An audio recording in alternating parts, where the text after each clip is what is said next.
Welcome to square talks. Telangana ఉద్యమంలో కీలక భూమిక పోషించినవాడు. Telangana journalist ఫోరంలో రాష్ట్రమంతా తిరిగి జర్నలిస్టులను ఉద్యమ పదాన నడిపించినవాడు. తెలంగాణ వచ్చిన తర్వాత పార్లమెంటరీ రాజకీయాల్లోకి వెళ్ళి ప్రస్తుతం బీఆర్ఎస్ అధికారంలో ఉన్నప్పుడు కల్లుగీత కార్పొరేషన్ చైర్మన్గా పనిచేసిన పల్లె రవికుమార్తో ఈరోజు మన సంభాషణ కొనసాగుతుంది. నమస్తే అండి. నమస్తే రమణ గారు. ఈరోజు రాష్ట్రంలో రేవంత్ రెడ్డి పాలనకు సంబంధించి బీఆర్ఎస్ స్పోక్స్ పర్సన్గా మీరేమనుకుంటున్నారు? అదేవిధంగా తక్షణ సమస్య ఎస్ఎల్బిసి ఇప్పుడు కొనసాగుతున్నది, ఇంకా తవ్వకాలు కొనసాగుతున్నాయి, డెడ్ బాడీస్ బయటికి రాలేదు. ఎస్ఎల్బిసి మీద మీ అవగాహన ఏంటి? ఇప్పుడు రమణ గారు, ఇప్పుడు గడిచిన 14 నెలల కాలంలో రాష్ట్రంలో కాంగ్రెస్ పార్టీ, రేవంత్ రెడ్డి గారి నాయకత్వంలోని కాంగ్రెస్ పార్టీ పరిపాలనని గాలికి వదిలేసి రాజకీయం చేయడం తప్ప ఇంకేం లేదు.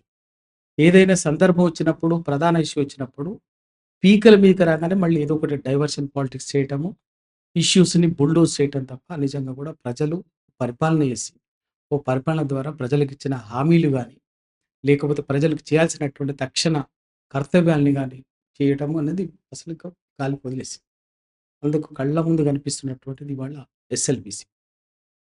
ఎస్ఎల్బిసి కథ పూర్వాపరాలు లేకపోతే అది 4 దశాబ్దాల కథ.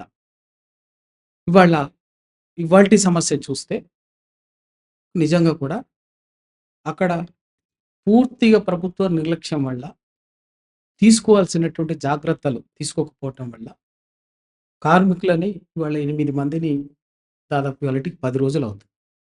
10 రోజులుగా వాళ్ళ ప్రాణాలని గాలికి వదిలేసి ఏం జరిగిందో కూడా ఇప్పటివరకు తెలిసినటువంటి పూర్తిగా నిర్లక్ష్యపూరితమైనటువంటి పరిస్థితులు ఇవాళ ఎస్ఎల్బిసి. దానికి పోగా అంత దానికి మించి అసలు చేయాల్సినటువంటి ఆ కార్మికుల ప్రాణాలను కాపాడటము, మిగతా దానికి చేసినటువంటి సహాయ పునరావాస చర్యలు వాటి మీద శ్రద్ధ పెట్టాల్సింది పోయి పక్కకు పెట్టి, ఇంకా రాజకీయాలు డే 1 ఆ రోజు వాస్తవంగా చిక్కుకున్నటువంటి వెంటనే అందరూ కూడా, అన్ని రాజకీయ పక్షాలు అందరూ కూడా, నాట్ ఓన్లీ టీఆర్ఎస్, మిగతా అన్ని రాజకీయ పక్షాలు కూడా గాంభీర్యంగానే స్పందించినాయి. ఎందుకంటే అది ఒక ప్రమాదం అన్నటువంటి ఒక సంఘటన, జరగని సంఘటన వాళ్ళు కాదు. కానీ ముఖ్యమంత్రి గారు స్వయంగా నిజంగా కూడా ఏదైనా పార్టీలో ఇంకెవరైనా సంఘాలు మాట్లాడితేనే కొంచెం అట్లా కాదు, ఇది జరిగింది, మేము చేయాల్సిన పనులు చెప్పాల్సింది పోయి వెరీ నెక్స్ట్ మినిట్ ఆయన చేసిన పని ఏంటంటే, ముఖ్యమంత్రి గారు రేవంత్ రెడ్డి గారు కేసీఆర్ గారి మీద, టిఆర్ఎస్ పార్టీ మీద రాజకీయంగా ఒక కుత్సిత బుద్ధితోటి రాజకీయ విమర్శ చేసి రాజకీయం చేసిండే తప్ప ఇంకేం లేదు. ఢిల్లీలో ఆ సంఘటన జరిగినటువంటి రోజు ఢిల్లీలో ఆయన మీడియాతో మాట్లాడుతూ కేసీఆర్ మీద టార్గెట్ చేసి మాట్లాడి, ఇదేదో ఈ నిర్వాకం, దీనివల్ల కేసీఆర్ 9.5 ఏళ్ల పాళ్ల వల్లనే వాళ్ళ ఎస్ఎల్బిసి సంఘటన జరిగిందన్నటువంటి ఒక బాధ్యతారహితమైనటువంటి, ఒక విజ్ఞత లేనటువంటి ఒక రాజకీయ వాతావరణాన్ని సృష్టించింది. అది పోయింది. తర్వాత తెల్లారి కరీంనగర్లో పట్టభద్రుల ఎమ్మెల్సీ ఎన్నికలు, ఉపాధ్యాయ ఎమ్మెల్సీ ఎన్నికల ప్రచారానికి వచ్చి అక్కడ అదే రాజకీయం, అదే మాటలు మాట్లాడి, కానీ కనీసం ఒక సంఘటన జరిగి, అంత పెద్ద సంఘటన జరిగి కార్మికులు అప్పటికే కొంతమంది ప్రాణాలు అరచేతులు పెట్టుకొని బిక్కుబిక్కుమంటూ దాంట్లోని సొరంగం నుంచి, ప్రమాదం నుంచి, బారి నుంచి తప్పించుకొని బయటపడి వచ్చున్నారు. ఆ కుటుంబాలకు ఊరట ఇచ్చేది కానీ, భరోసానిచ్చేటట్టుగా కానీ, లోపల చిక్కుకుపోయినటువంటి 8 మంది బాధితుల కుటుంబాలకు భరోసా ఇచ్చేటట్టుగా మాట్లాడకుండా చిల్లర రాజకీయాలు మాట్లాడటము, అది అటు కేసీఆర్ గారిని, హరీష్ రావు గారిని, టీఆర్ఎస్ పార్టీని మాట్లాడుతుంది. అది మళ్ళీ ఇవాళకి 9 కనీసం ఇప్పటి వరకు అయినా, నిన్నటి అంత మాట్లాడిన తర్వాత నిన్న తప్ప ఇప్పటి వరకు అయినా కనీసం ఒక హై లెవెల్ మీటింగ్ పెట్టి, అందరితోటి పెట్టి సహాయ పునరావాస చర్యలు మానిటర్ చేసి ఏ విధంగా కాపాడాలి, చేపట్టాల్సినటువంటి చర్యలు కనీసం బాధ్యత లేకుండా సీరియస్ ఆ ప్రయత్నం చేయాలి. దాని మీద దృష్టి లేదా ఒక అంశమే కాదన్నట్టు రాజకీయం అన్నట్టు తప్ప మాట్లాడలేదు. అక్కడ ఉన్నటువంటి మంత్రి, సాగునీటి పారుదల శాఖ మంత్రి, తను కూడా వెనకబడిపోతానేమని చెప్పి ఉత్తమ్ కుమార్ రెడ్డి కూడా గదే రాజకీయ ఉపన్యాసాన్ని అందుకున్నాడు. వెంకటరెడ్డి గారు గదే మాట్లాడిండ్రు. ఇంకో మంత్రి జూపల్లి కృష్ణారావు గారు కూడా గదే మాట్లాడిండ్రు. అంటే అక్కడ అన్ని పార్టీలు, ఏ పార్టీ కూడా 5 రోజుల వరకు 4, 5 రోజుల వరకు అసలు కనీసం వద్దు, ఎందుకో ఒక ప్రమాదకరం, ఒక సంఘటన, దీన్ని మానవీయ కోణంలో కొంత మనం చూడాలన్నట్టు ఒక ప్రకృతి ఆహ్, వాళ్ళ ఏర్పడినటువంటి సమస్య చూడాలని ఉద్దేశంతో ఒక గాంభీర్యంగా ఉన్నారు. కానీ వీళ్ళు మాట్లాడటం, అటాక్ చేయడం, పొలిటికల్ మాట్లాడటంతో మళ్ళీ లేటెస్ట్‌గా హరీష్ రావు గారు. హరీష్ రావు గారు ఆ రోజు వాస్తవంగా 5 రోజుల వరకు ఏందంటే ఒక గాంభీర్యంగానే ఉన్నారు. ఏం మాట్లాడిండు నిన్న ముఖ్యమంత్రి గారు? ఇక్కడ సంఘటన జరిగితే, హరీష్ రావు గారు జల్సాలు చేసుకోవటానికి దుబాయ్‌కి పోయిండని చెప్పేసి అని మాట్లాడిండు. కానీ ఒక ముఖ్యమంత్రి స్థాయిలో నోటికి ఏ మాటొస్తే ఆ మాట మాట్లాడొచ్చు. ఏంటిది? హరీష్ రావు గారు ఏ రోజు పోయిండు దుబాయ్‌కి? దేనికి పోయిండు? హరీష్ రావు గారు దుబాయ్‌కి వెళ్ళింది స్వయంగా అందరికీ బహిరంగంగా తెలిసిందే. ఫ్యామిలీతో పోయిండు. అది కూడా అప్పటికప్పుడు కాదు, ఎప్పుడో ప్లాన్ చేసుకున్నటువంటిది. దేనికోసం? ఒక దుబ్బాక ఎమ్మెల్యే కొత్త ప్రభాకర్ రెడ్డి గారి బిడ్డకి సంబంధించిన వివాహ వేడుకకు సంబంధించినటువంటి ఆ వేడుకలో పాల్గొనడానికి 21 తారీఖు పోయింది. ఫిబ్రవరి 21 తారీఖు పోయింది. సంఘటన 22వ తారీఖు ఉదయం జరిగింది 8 గంటలకి. అంటే సంఘటన జరిగింది 22, ఆయన ముందే పోయింది 21 ఎప్పుడు అయింది. దాన్ని కూడా చిల్లర మల్లర రాజకీయం చేసి రాజకీయాల్లో అంటే ఇది ఏమనాలి దాన్ని? ఏదైనా బాధ్యత కలిగినటువంటి ఒక ముఖ్యమంత్రి, బాధ్యత కలిగినటువంటి మంత్రులు మాట్లాడేటటువంటి పద్ధతేనా ఇది? వ్యవహారమేనా? నిజంగా మేము మాట్లాడాలనుకుంటే ఏంటి? మరి వెంకటరెడ్డి గారు అదే దుబాయ్‌లో జల్సాలు చేసిండు, వీడియోలో పెట్టుకున్నారు. ఎందుకు పోయిండో అందరికి చెప్పాలి.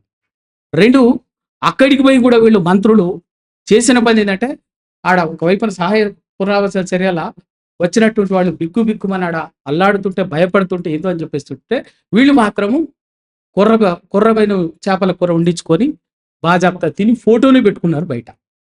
బయట ఎవరు వాళ్ళు పెట్టుకున్నది. ఇవన్నీ ఒక బాధ్యత కలిగినటువంటి వ్యవస్థని, ప్రభుత్వాన్ని నడిపేటటువంటి వాళ్ళ. ఇది ఇప్పుడు ప్రభుత్వ నిర్లక్ష్యం అన్నారు. ప్రమాద బారిన కార్మికులను రక్షించడంలో, పునరావాసం, సహాయ చర్యలు చేపట్టడంలో నిర్లక్ష్యమా? ప్రమాదం జరగడంలోనే ప్రభుత్వ నిర్లక్ష్యం ఉందా? అసలు మొత్తం ఎస్ఎల్బీసీనే కుట్రపూరితంగా కాంగ్రెస్ పార్టీ 4 దశాబ్దాలుగా కుట్రపూరితంగా వ్యవహరించింది. అది నేను చెప్తాను. ఎస్ఎల్బీసీ మీరు అడిగిన దానికి ప్రమాదం జరగటంలోనే ప్రమాదం ఇక్కడ ఎందుకు జరిగిందంటే, వీళ్ళు నిర్లక్ష్యపూరితంగా వ్యవహరించడం వల్లనే సంఘటన జరిగింది. ఎందుకంటే నేను ఇక్కడ ప్రత్యక్షంగా వెళ్ళిన. నేను 4 రోజుల క్రితం నేను కూడా అక్కడికి వెళ్ళాం. అక్కడి నుంచి ఆ ప్రమాదం నుంచి తప్పించుకొని బయటపడినటువంటి కార్మికులతో మాట్లాడినాం స్వయంగా. ఆ రోజు ప్రమాదం జరిగిన రోజు ఉదయం 8 గంటలకు డ్యూటీ వచ్చి బయట నుంచి వస్తున్నటువంటి వాళ్ళు, షిఫ్ట్ అయిపోయినాక బయటకు వచ్చేటటువంటి వాళ్ళు, కొత్త షిఫ్ట్లో జాయిన్ అవుతున్నటువంటి వాళ్ళకి ఉదయం 8 గంటలకు షిఫ్ట్ మారుతుందట. కొత్త వాళ్ళు అంటే నైట్ పనిచేసిన వాళ్ళు తెల్లారికల్లా అప్పుడు 8కు డ్యూటీ దిగి వచ్చేస్తారు. ఇంకో టీం మళ్ళీ 50 మంది కొత్త టీం ఎక్కుతుంది విధుల్లోకి. ఆ దిగి వస్తున్నటువంటి వాళ్ళు డ్యూటీ ఎక్కేటటువంటి వాళ్ళకి, డ్యూటీలో చేరేటటువంటి వాళ్ళకి, విధుల్లో చేరేటటువంటి వాళ్ళకు చెప్పిరట, మట్టి పిల్లలు రాలుతున్నాయి, కొంచెం చూసుకోండి అని చెప్పేసి చెప్పిరట ఆ కార్మికులు. చెబితే డ్యూటీలో చేరుతున్నటువంటి వాళ్ళు విధులు ప్రారంభానికి ముందే అక్కడ ఉన్నటువంటి అధికారులకు, అక్కడ ఉన్నటువంటి వాళ్లకు చెప్పినట, సార్ మేము అది ఉందట, ఏమన్నా మాకు భయం అవుతుంది, మేము పోము అని చెప్పేస్తే దౌర్జన్యంగా బెదిరించి పంపించారు. ఇదంతా మామూలు ఎప్పుడు అయితేనే ఉంటుంది, మీరు పోవాల్సిందే అని చెప్పేసి దౌర్జన్యంగా పంపించారు. నిజంగా బాధ్యత కలిగినటువంటి వాళ్ళైతే ఏం చేయాలి? అప్పుడు ఏం చేయాలి? మనుషులు కదా, సొరంగంలో కదా పనిచేసేది, భూగర్భంలో కదా పనిచేసేది. ఆ జాగ్రత్తలు తీసుకోరారే. వాళ్ళు మట్టి రాలుతుందని చెప్పేసి చెప్తున్నారు, మట్టి కూలుతుందని చెప్పేసి చెప్తున్నారు, భయపడుతున్నారు. సరే, ఆ సమస్య ఏంది ఒకసారి ఆ సమస్యను చూసి దానికి తగు జాగ్రత్త చర్యలు తీసుకున్న తర్వాత వీళ్ళని పంపిద్దాం, పని స్టార్ట్ చేద్దాం అన్నటువంటి పని చేయాలి.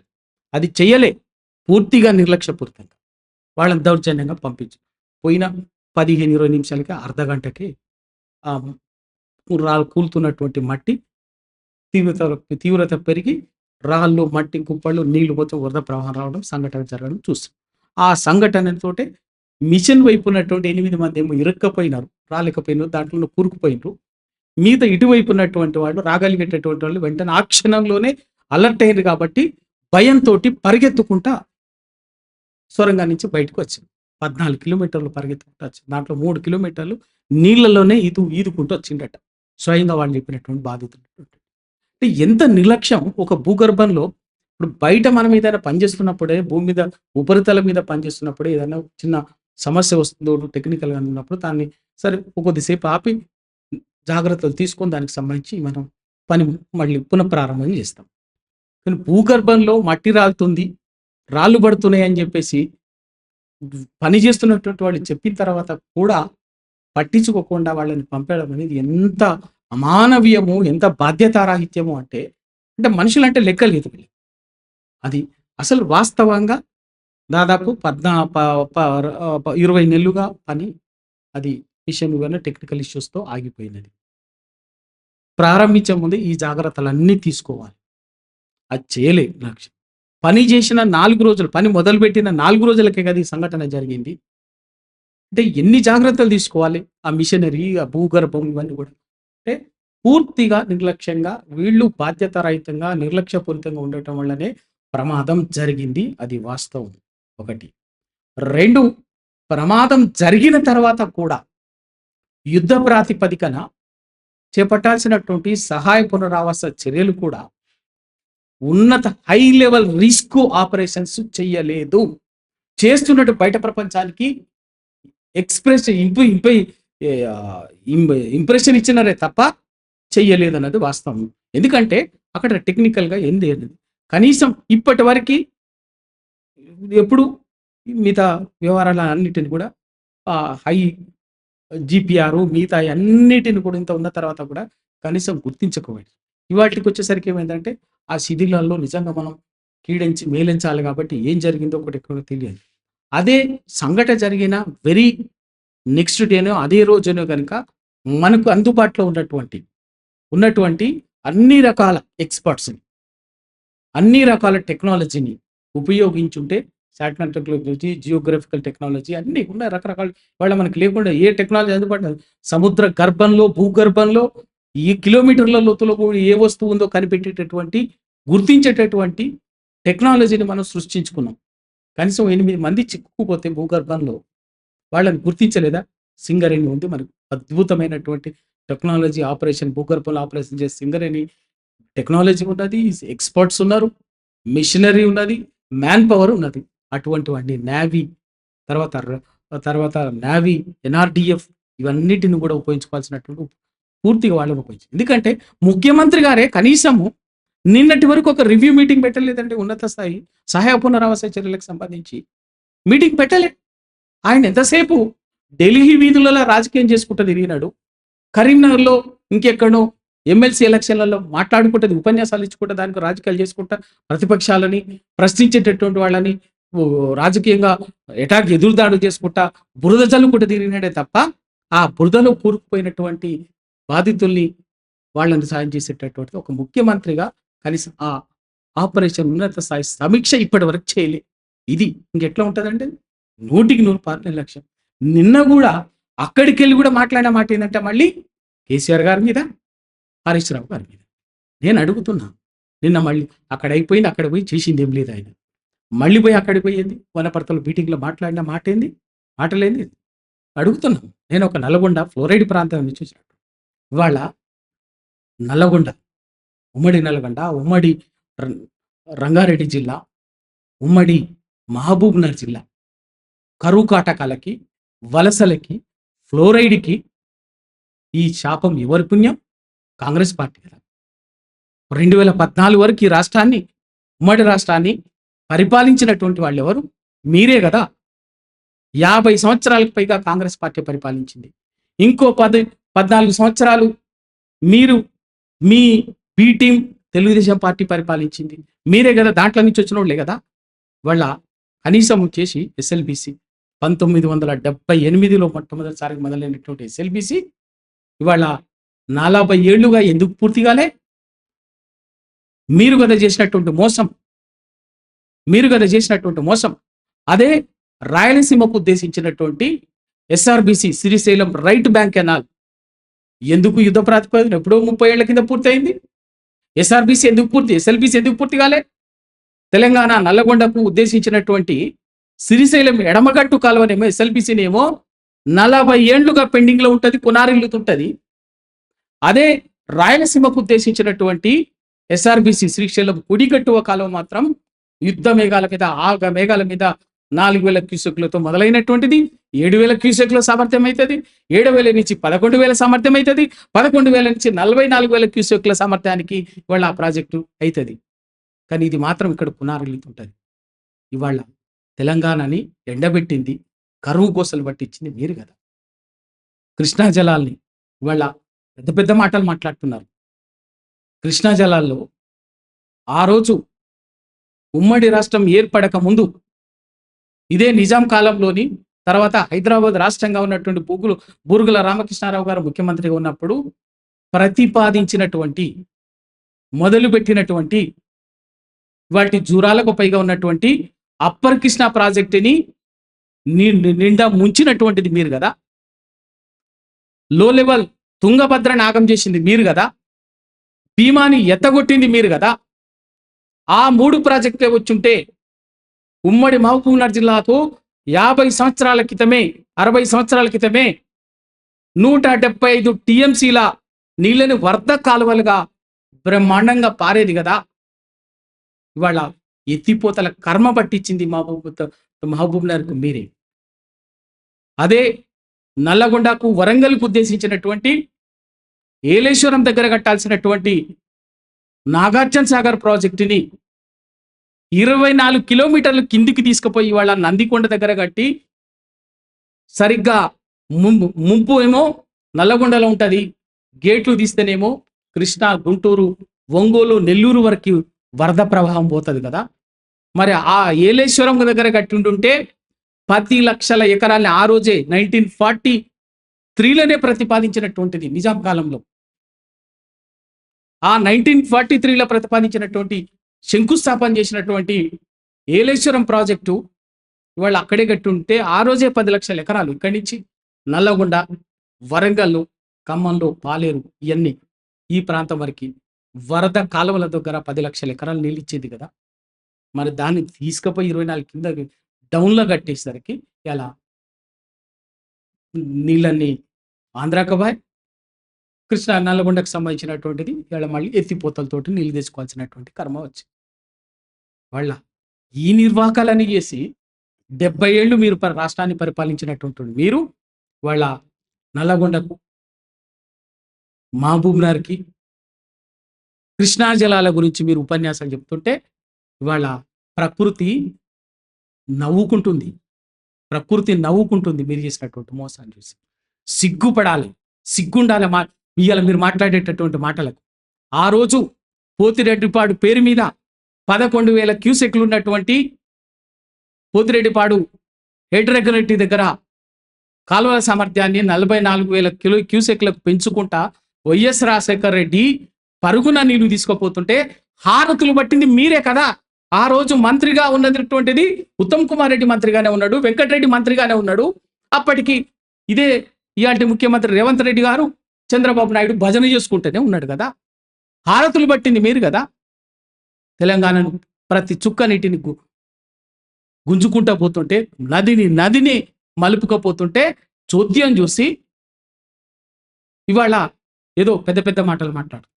9.5 కాలంలో అందుకే కేసీఆర్ గారు తెలంగాణ వచ్చిన వెంటనే ఈ తెలంగాణ సోయి చొప్పున తెలంగాణ, దక్షిణ తెలంగాణ ప్రజల, రైతుల గోస తెలిసినటువంటి వాడు కాబట్టి, ఆర్ద్రత తెలిసినటువంటి వాడు కాబట్టి, అందుకే మీరు పెండింగ్లో పెట్టిపోయినటువంటి ఇట్లా శంకుస్థాపన రాలేసినటువంటి కలవకుర్తి, నెట్టెంపాడు, భీమా, కోయిల్ సాగర్ ఎత్తిపోతల ప్రాజెక్టులను యుద్ధ ప్రాతిపదికన పూర్తి చేసి గడిచిన 9.5 మహబూబ్నగర్ జిల్లాకు 12 లక్షల ఎకరాలకు నీళ్ళు ఇచ్చినటువంటిది నిజం కదా. అందుకే కదా వలసలు మారిపోయి వాళ్ళ రివర్స్ వలసలు వచ్చేసింది కదా. ఇది వాస్తవం. ఏదో మీరు దబాయించి అధికారం ఉంది కదా అని వాళ్ళ నోటికొచ్చినట్టుగా దబాయించి బెదిరించి లెక్కలు తప్పు చేసి చెప్తానంటే చరిత్ర మారదండి. చరిత్ర ఎప్పటికీ చరిత్రనే ఉంటది. మీరు చేసినటువంటి మోసం, తెలంగాణకు పట్టించినటువంటి కర్మ, గతి ప్రజలెప్పుడు మర్చిపోలేదు. దాన్ని మీరు బెదిరిస్తే, దబాయిస్తే ప్రజలేదో మానుకుంటాం. ప్రజలేదో మీరు చెప్పింది నిజమని నమ్ముతారని అనుకుంటే ఆ పిచ్చి భ్రమలు మానుకోండి. ఇప్పుడు ఎస్ఎల్బీసీ కానీ మొత్తం నీటిపారుదలకు సంబంధించి వ్యవహారం కానీ కాంగ్రెస్ చాలా అన్యాయం చేసింది చాలా ఏళ్ళుగా అనేది మీరు చెప్తున్నారు. ఇప్పుడు ఎస్ఎల్బీసీ కూడా దాదాపు అదే నిర్లక్ష్యంతో వ్యవహరించి 8 మంది దాదాపు ప్రాణాలు పోయినట్టే అనేది ప్రచారం జరుగుతుంది. అదే కాకుండా మిగతా రంగాల్లో రేవంత్ రెడ్డి వచ్చిన తర్వాత మిగతా రంగాల్లో పరిస్థితి ఎలా ఉందనుకుంటున్నారు? ఆయన ఇచ్చిన 6 హామీలు కొన్ని అయినా ఫుల్ఫిల్ అయినాయని భావిస్తున్నారు. రమణ గారు, మనం చూస్తున్నాం గడిచిన 14 నెలల్లో అందరూ చూస్తున్నారు. రైతు బంధు ఇచ్చినటువంటి ప్రధాన హామీలలో 6 డిక్లరేషన్, మొత్తం రకరకాల డిక్లరేషన్లు, యూత్ డిక్లరేషను, తర్వాత రైతు డిక్లరేషను, మహిళా డిక్లరేషను, ఆదివాసీ డిక్లరేషను, బీసీ డిక్లరేషను, ఇట్లా మైనార్టీ డిక్లరేషన్ 420 హామీలు ఇచ్చి ఎలక్షన్లకు ముందు. బట్ పాపులిస్టిక్గా 6 గ్యారెంటీలని ఒక ఎన్నికల మేనిఫెస్టోలో 6 గ్యారెంటీలు అని చెప్పి ఇచ్చారు. దాంట్లో కూడా మళ్ళీ 13 హామీలు ఉన్నాయి. 6 గ్యారెంటీల దాంట్లో కూడా 13 హామీలు ఉన్నాయి.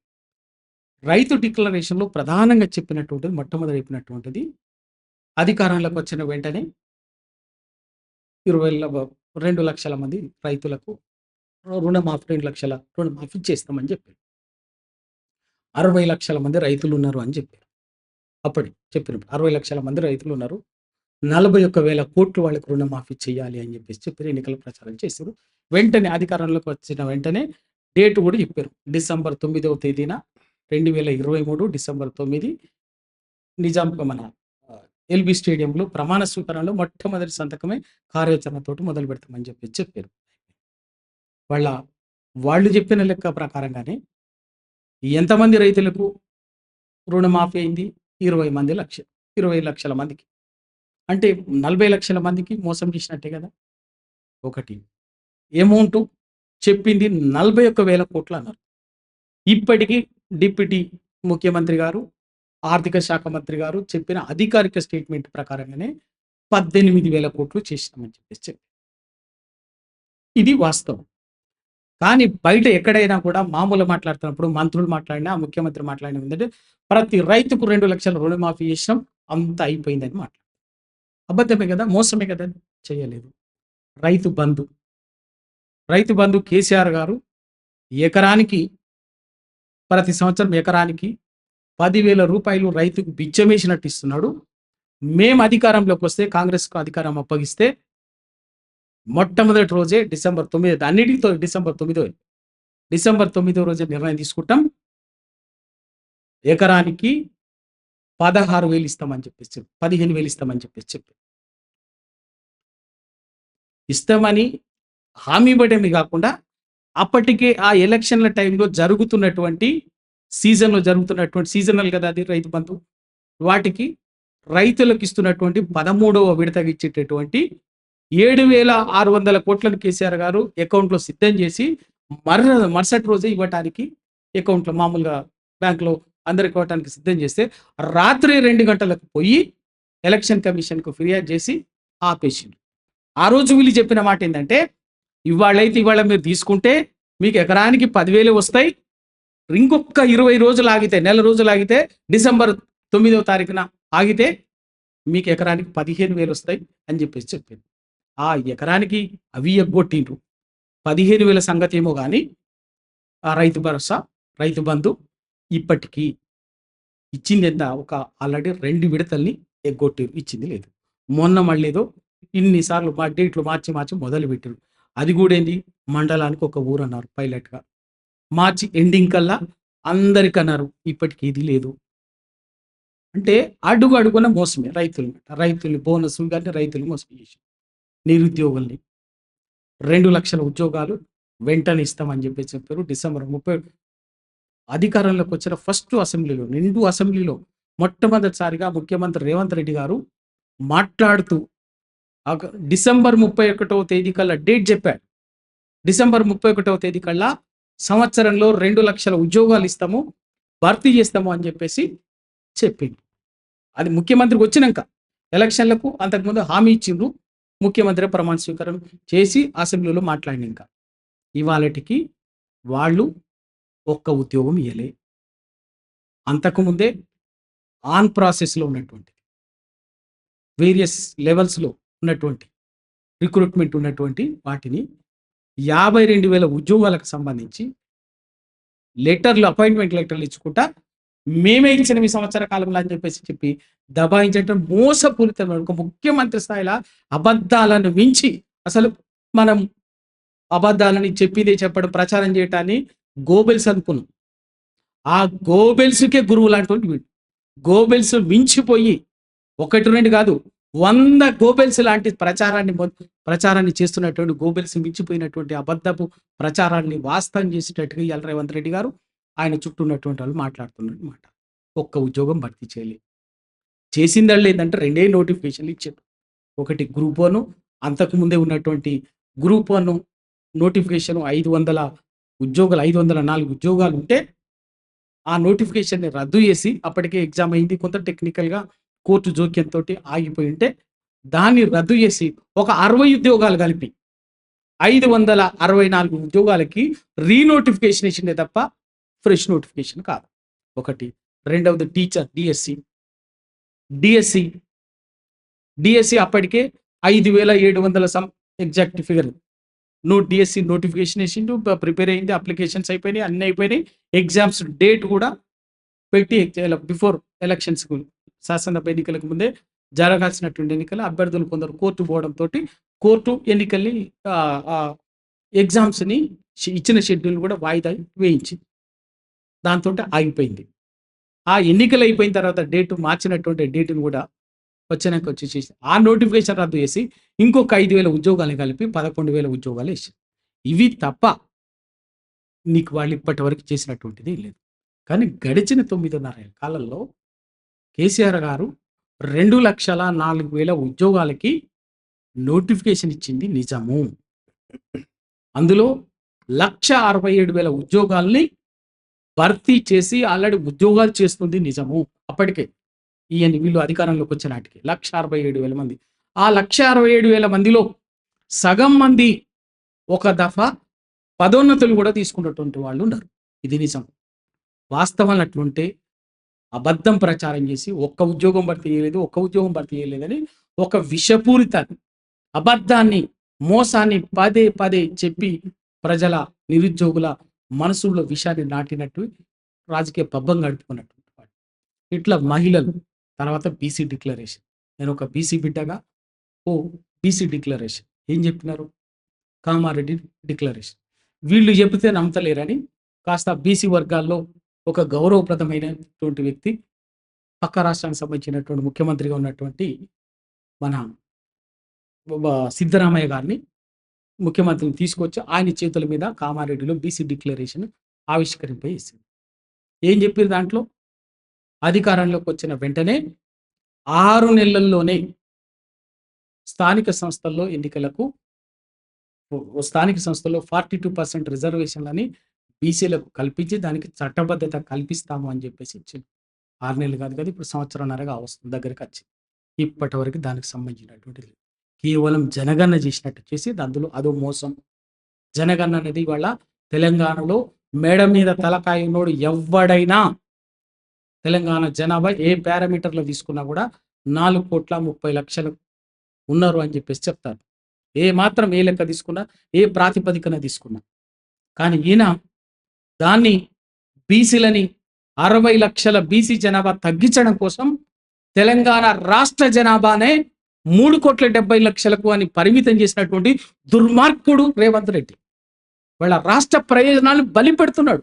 బీసీల సంఖ్య తక్కువ చూపించడం కోసం రాష్ట్ర జనాభాని తక్కువ చూపించి ఇదే 3,70,00,000 అని చెప్పేసి చెప్పేటటువంటి ఒక దుర్మార్గమైనటువంటి ఒక ప్రయత్నం చేసి వాళ్ళ బీసీలని అది అక్కడ 60 లక్షల మందిని జనాభాని తగ్గించింది బీసీని.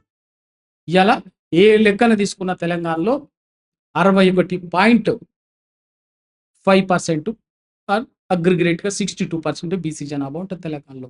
దాన్ని 51కి పరిమితం చేసి దాదాపు 10%కి పైగా జనాభా తగ్గించి బీసీల ప్రయోజనాలని శాశ్వతంగా బీసీల ప్రయోజనాలకి మరణ శాసనం, శిలాశాసనం రాయాలని చూస్తున్నాడు రేవంత్ రెడ్డి.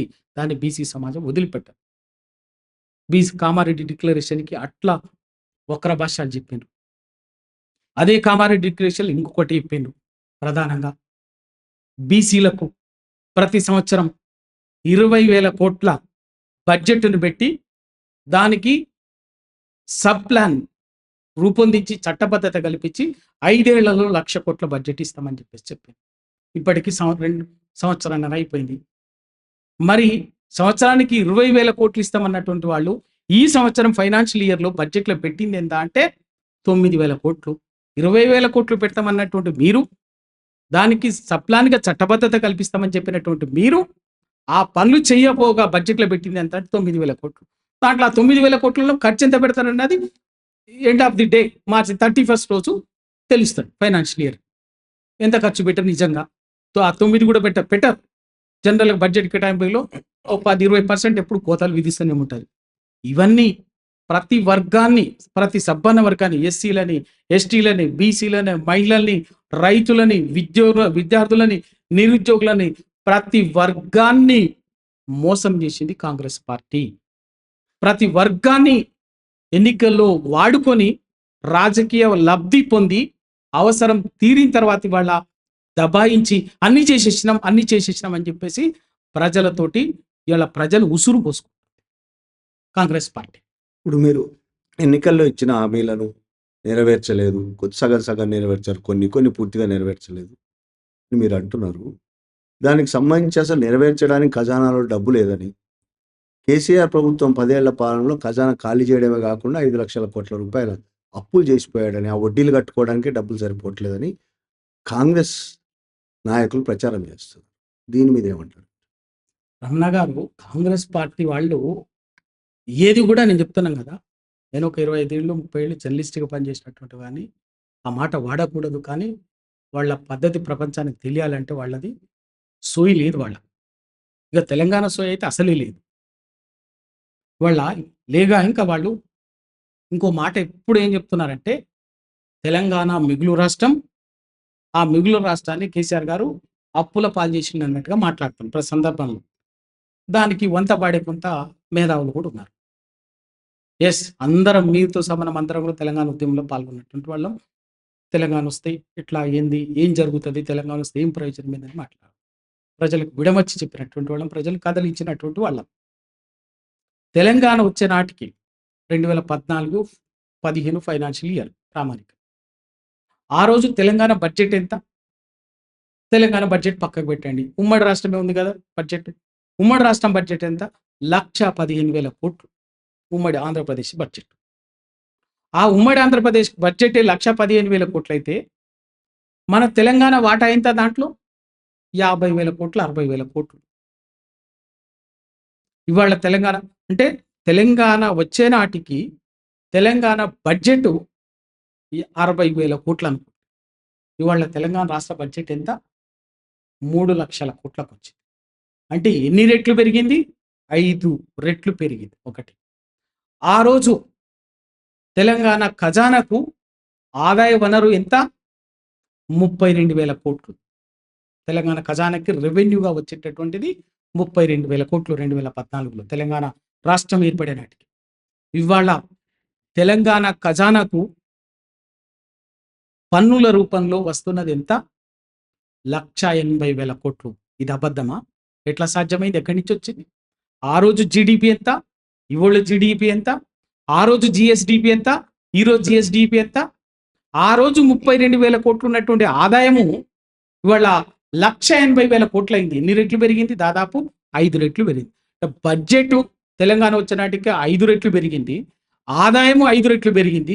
ఎట్లా సాధ్యమైంది ఇది? మౌలిక సదుపాయాల కల్పన కోసం. ఇంకొకటి, అప్పులు అని చెప్తున్నారు. ఆ రోజు తెలంగాణ రాష్ట్రం వచ్చే నాటికి ఇంకేమీ లేవా? మిగులు రాష్ట్రమా? కేసీఆర్ గారు ఆ రోజు, ఎందుకంటే అప్పటికే ఉద్యమంలో తెలంగాణ వస్తే వీళ్ళకు పరిపాలన చేత కాదు, కరెంట్ ఉండదు, పన్నులు లేవు, పైసలు లేవు, మేము వెళ్ళిపోతే తెలంగాణ పోసిపోతుంది, ఆగమవుతుందని ఇదే కిరణ్ కుమార్ రెడ్డి గారు, అప్పటి ముఖ్యమంత్రి కిరణ్ కుమార్ రెడ్డి గారు ఇట్లా స్క్రీన్‌లు పెట్టి, కట్టెలు పెట్టి మనకు చూపిచ్చురు ప్రపంచానికి. చూసినాం. మరి అటువంటి తెలంగాణ ఆ రోజు ఆ స్థితిలో ఉన్నటువంటి తెలంగాణ, ఆ రోజు తెలంగాణకెంత అంటే ఉమ్మడి రాష్ట్రంగా, ఉమ్మడి రాష్ట్రంలో మిగులు కాదు వచ్చింది. 72,000 అప్పులొచ్చింది. ఉమ్మడి రాష్ట్రం పొత్తులో భాగంగా తెలంగాణ రాష్ట్రకు పంచిన అప్పులెంత అంటే 72,000 ఇచ్చిన రెవెన్యూ 32,000 అయితే పంచిన అప్పులు 72,000 ఎటు లేదు. ఒకవైపు పరిపాలన చేత కాదు ఈ పరిస్థితుల్లో ఇదని చెప్పి మాట్లాడినటువంటి నేపథ్యంలో కేసీఆర్ గారు తెలంగాణ రాగానే మొట్టమొదటి ముఖ్యమంత్రిగా ఎందుకంటే తెలంగాణని మనం ఆగం చేసుకోవద్దు. విఫల రాష్ట్రంగా మార్చుకోవద్దు. ఒక సక్సెస్‌ఫుల్ స్టేట్‌గా మార్చుకోవాలంటే ఇక్కడ ఉన్నటువంటి ఇండస్ట్రీస్‌ని, పెట్టుబడిదారులని, దేశీయ బయట నుంచి వచ్చినటువంటి వాళ్ళు, ఇక్కడ ఉన్నటువంటి వివిధ రాష్ట్రాల నుంచి వచ్చేటటువంటి వాళ్ళు, కన్‌స్ట్రక్షన్ ఫీల్డ్‌లో గాని, పారిశ్రామిక రంగంలో గాని, రకరకాల రంగాల్లో పెట్టుబడులు పెట్టి ఉన్నటువంటి వాళ్ళని, కొత్తగా పెట్టుకున్నటువంటి వాళ్ళని ఒక భయకంపితమైనటువంటి, ఒక భయానక వాతావరణం సృష్టించొద్దు. ఒక పాజిటివ్ వైబ్రేషన్ క్రియేట్ చేయాలనేటువంటి ఉద్దేశంతోటి మిగులు రాష్ట్రం అనేటువంటి ఒక హోప్ వాళ్ళకు ఒక యెస్ ఈ రాష్ట్రం గొప్పది. అవకాశం ఇక్కడ మీకు కావాల్సినటువంటి వసతులు, వనరులు అన్నిటిని కల్పిస్తది. ఉపయోగించుకొని ఇక్కడ పెట్టుబడులు పెట్టండి. ఇక్కడ తెలంగాణ కొత్త రాష్ట్ర అభివృద్ధిలో మీరు భాగస్వాములుగా అండి అనేటువంటి ఒక పాజిటివ్ హోప్ క్రియేట్ చేయడం కోసము తెలంగాణ మిగులు రాష్ట్రం అనేటువంటిది పదాన్ని వాడినటువంటి వాడు కేసీఆర్. ఆ వ్యూహాత్మకంగా వాడినటువంటి దాని వల్లనే హైదరాబాద్‌లో ఈ 9.5 ఏళ్లలో జీఎస్‌డీపీ ఆ రోజు 1,16,000 ఉన్నటువంటి జీఎస్‌డీపీ ఇవాళ 3,00,000 1,16,000 ఉన్నటువంటి తలసరి ఆదాయం ఇవాళ 3,00,000 తలసరి ఆదాయం అయింది. జీఎస్‌డీపీ 15,00,000 కోట్లు అయిపోయింది. ఇవాళ ఐటీ రంగంలో ఆ రోజు 3.5 లక్షల మంది ఉన్నటువంటి ఉద్యోగులు ఇవాళ తెలంగాణలో 10,00,000 ఉద్యోగులు. ఇవన్నీ కూడా మౌలిక సదుపాయాలు. అటు కాళేశ్వరం, ఇటు పాలమూరు రంగారెడ్డి ఎత్తిపోతల, డిండి ఎత్తిపోతల, విద్యుత్ రంగంలో ఆ రోజు విద్యుత్ ఎంత ఉండే ఉత్పత్తి సామర్థ్యం 7,000 మెగా యూనిట్లు ఉండే 2014లో. ఇవాళ ఎక్కడికొచ్చింది 20,000 మెగా యూనిట్ల విద్యుత్ ఉత్పత్తి సామర్థ్యాన్ని ఒక యాదాద్రి పవర్ ప్రాజెక్టు, ఒక భద్రాద్రి పవర్ ప్రాజెక్టు, ఇవాళ యాదాద్రి పవర్ ప్రాజెక్టులో ఉన్నటువంటి 4,000 మెగా యూనిట్లు దాదాపు ఆ రోజుకున్నదే గది. 3 రెట్లు పెంచి వాళ్ళ అటు పారిశ్రామిక రంగానికి, వ్యవసాయ రంగానికి, రైతాంగానికి, డొమెస్టిక్ గృహ అవసరాలకు అన్నిటి కూడా నిరంతర విద్యుత్తు ఇటువంటి మౌలిక సదుపాయాలు ఇవ్వటం ద్వారా వాళ్ళ తెలంగాణ రాష్ట్రాన్ని అన్ని రంగాల్లో ఒక అగ్రగామిగా నిలబెట్టగలిగేటటువంటి ప్రయత్నం చేసింది.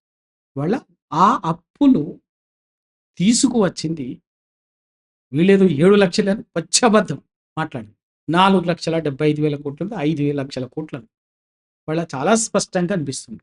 1,00,000 కోట్లు పాలమూరు ఇది కాళేశ్వరం, ఒక 50,000 60,000 కోట్లు మిషన్ కాకతీయ పేరు మీద 40,000 చెరువులని పునరుద్ధరించినటువంటిది. మీకు మిషన్ భగీరథ తాగునీళ్ళు ఇయ్యలేదు కదా వీళ్ళు. మిషన్ భగీరథ ఒక 40,000 కోట్లతోటి ఇవాళ ఇంటింటికి మంచినీళ్ళు ఇచ్చేటటువంటిది. పాలమూరు రంగారెడ్డి ఎత్తిపోతల, డిండి ఎత్తిపోతల, ఇవే మౌలిక సదుపాయాల కోసం, ప్రధానంగా మౌలిక సదుపాయాల కోసం వాళ్ళ కనిపించినటువంటియే 4,00,000 4,5 లక్షల కోట్లు కళ్ళ ముందు కనిపిస్తుంది ఎక్కడ. ఇంకొక విషయం చెప్పాలి. 70 సంవత్సరాలు రాష్ట్రాన్ని అప్పచెప్తే వీళ్ళకి తెలంగాణలో ఉమ్మడి ఆంధ్రప్రదేశ్‌లో అటు కాంగ్రెసు, తెలుగుదేశం పార్టీ 2 పార్టీలే 68 సంవత్సరాలు ఈ రాష్ట్రాన్ని పరిపాలించినాయి. పరిపాలిస్తే ఈ రాష్ట్రానికి వచ్చింది పెట్టింది ఏందంటే 5 ప్రభుత్వ మెడికల్ కాలేజ్ తెలంగాణలో. హైదరాబాద్‌లో ఉస్మానియా, అంతకుముందు బిఫోర్ ఇండిపెండెన్స్ ఉండే కాకతీయ, మన గాంధీ హాస్పిటల్ అంతకుముందే ఉండే. తర్వాత 70స్‌లో పెట్టినటువంటి వరంగల్ కాకతీయ మెడికల్ కాలేజ్. మొన్న 2006, 7లో Adilabad RIMS, Nizamabad medical college 5. కానీ వాళ్ళ తెలంగాణలో గడిచిన 9.5 ఏళ్లలో 35 ప్రభుత్వ మెడికల్ అంతకుముందునే 5 అయితే 30 ప్రభుత్వ మెడికల్ కాలేజీని జిల్లా ఒకటి ములుగు లాంటి చోట ఒక ప్రభుత్వ మెడికల్ కాలేజీని పెట్టి అంత పెద్ద అద్భుతమైనటువంటి మెడికల్ ఇన్ఫ్రాస్ట్రక్చర్ క్రియేట్ చేసింది ఇవాళ కేసీఆర్. ఇవన్నీ మౌలిక సదుపాయాల కోసం విద్య, వైద్య, ఆరోగ్య రంగంలో, సంక్షేమ రంగంలో వీటన్నిటిని సృష్టించి తెలంగాణ ఏ ఒక్క విషయంలో కూడా వెనకబడి ఉండకూడదనేటువంటి సంకల్పంతో కేసీఆర్ గారు దాన్ని తీసుకువచ్చి వనరులు సృష్టించడం కోసం వనరులు ఉపయోగించుకొని ఉపయోగించుకోవటానికి మౌలిక సదుపాయాల కల్పన కోసం అద్భుతంగా చూసినటువంటి 2 భవిష్యత్తు తరాల కోసం మానవ వనరుల్ని క్వాలిటీ ఎడ్యుకేషన్ ఇవ్వాలన్నటువంటి ఉద్దేశంతో 1027 గురుకుల విద్యా సంస్థలు పెట్టిండండి. ఇంతకాలం వాళ్ళు పెట్టినవి 200 అయితే గడిచిన 9.5 ఏళ్లలో 1027 గురుకుల విద్యా సంస్థలు, గురుకుల పాఠశాలలు, గురుకుల కాలేజెస్ ఇవన్నీ కూడా ఒక అద్భుతమైన ఒక ఎస్సీ, ఎస్టీ, బీసీ, మైనార్టీ, అగ్రవర్ణాలు, పేదల పిల్లలకు ఒక క్వాలిటీ ఎడ్యుకేషన్తో పాటు పౌష్టికాహారం ఇచ్చేటటువంటి ఒక మంచి అద్భుతమైనటువంటి గురుకుల విద్యా వ్యవస్థని నిర్మాణం చేశారు. వాటిని కూడా వీళ్ళు నడిపించలేని పరిస్థితుల్లో ఈ 14 ఏళ్ల కాలంలో 14 నెలల కాలంలోనే వాటిని పూర్తిగా నిర్లక్ష్యం చేయడం ఇప్పటికీ 60 మంది పిల్లలు గురుకుల విద్యా సంస్థలో చచ్చిపోయి 450 మంది రైతులు ఆత్మహత్యలు చేసుకున్నారు. ఇట్లా చెప్పుకుంటా పోతే ప్రతి రంగం ఇవాళ తెలంగాణలో గడిచిన 9 నెలల్లో కేసీఆర్ ఒక అగ్రగామిగా నిలబెడితే మీరు ఈ 14 నెలల్లోనే ప్రతి రంగాన్ని రోడ్డు మీదకి తెచ్చారు. వాళ్ళ రైతులు కరెంటు కోసం, నీళ్ళ కోసం రోడ్లెక్కి ధర్నాలు చేస్తున్నారు. సాధారణ ప్రజలు మంచినీళ్ళ కోసం రోడ్లెక్కి ధర్నాలు చేస్తున్నారు. నిరుద్యోగులు రోడ్లెక్కి ఆందోళన చేస్తున్నారు. ప్రతి ఏ వర్గం చెప్పండి, కరెంటు కోసం, నీళ్ళ కోసం, ప్రతి దానికోసం వాళ్ళ రోడ్లెక్కేటటువంటి మళ్ళీ ఒక పాత రోజులు 2014 కంటే ముందు తెలంగాణ సమస్యల కోసం రోడ్లెక్కి ఏ విధంగానైతే ఆందోళన పోరాటాలు చేసేదో ఈ 14 మళ్ళీ అక్కడికి వెనక్కి తీసుకొచ్చు. సరే రవి గారు, ఒకసారి రాజకీయాల్లోకి వెళ్దాము. రేవంత్ రెడ్డిని ఎదుర్కోవడం కోసం కనీసం ఎమ్మెల్సీ ఎన్నికల్లో, స్థానిక సంస్థల ఎన్నికల్లో కాంగ్రెస్ను ఓడించడం కోసం మీరు బీజేపీతో చేతులు కలిపారని, ఎమ్మెల్సీ ఎన్నికల్లో బీజేపీ అభ్యర్థులకు మద్దతు ఇస్తున్నారని కాంగ్రెస్ ఆరోపణ. కాంగ్రెస్ మిమ్మల్ని బీజేపీ బి టీం అంటుంది. దాని గురించి మీ అభిప్రాయం ఏంటి? వాస్తవంగా తెలంగాణలో సగటు ప్రజలు కూడా అర్థం చేసుకున్నారు. తెలంగాణలో కాంగ్రెస్, బీజేపీ 2 వేరు కాదు. రేవంత్ రెడ్డి అనేటోడు కాంగ్రెస్ శిబిరంలో ఉన్నటువంటి బీజేపీ ముఖ్యమంత్రి. ఇది నిజం. ఎందుకంటే ఆయన నరేంద్ర మోడీ చెప్పినట్టు పనిచేస్తున్నాడు తప్ప, నరేంద్ర మోడీ ఎజెండాని అమలు చేస్తున్నాడు తప్ప, రాహుల్ గాంధీ ఎజెండాని, రాహుల్ గాంధీ చెప్పినటువంటి విషయాన్ని ఏ ఒక్క విషయంలో కూడా అమలు చేస్తుంది. నేను భాజపా అడుగుతున్నాను. ఇవాళ రాహుల్ గాంధీ ఏమని చెప్తున్నాడు? ఎక్కడ కూడా ఓ పేదోడు ఇల్లు కూల్చొద్దు, ఒకటి కూల్చొద్దు అని చెప్పేసి బుల్డోజ్ చేయొద్దు అని ఉత్తరప్రదేశ్లో, మిగతా మధ్యప్రదేశ్లో, అక్కడ బీజేపీ, గుజరాత్లో అక్కడ బుల్డోజర్ రాజ్ నహీ చలేగా అని చెప్పేసి పెద్ద ఎత్తున పోరాటం మాట్లాడుతుంది. మరి తెలంగాణలో ఏమవుతున్నది?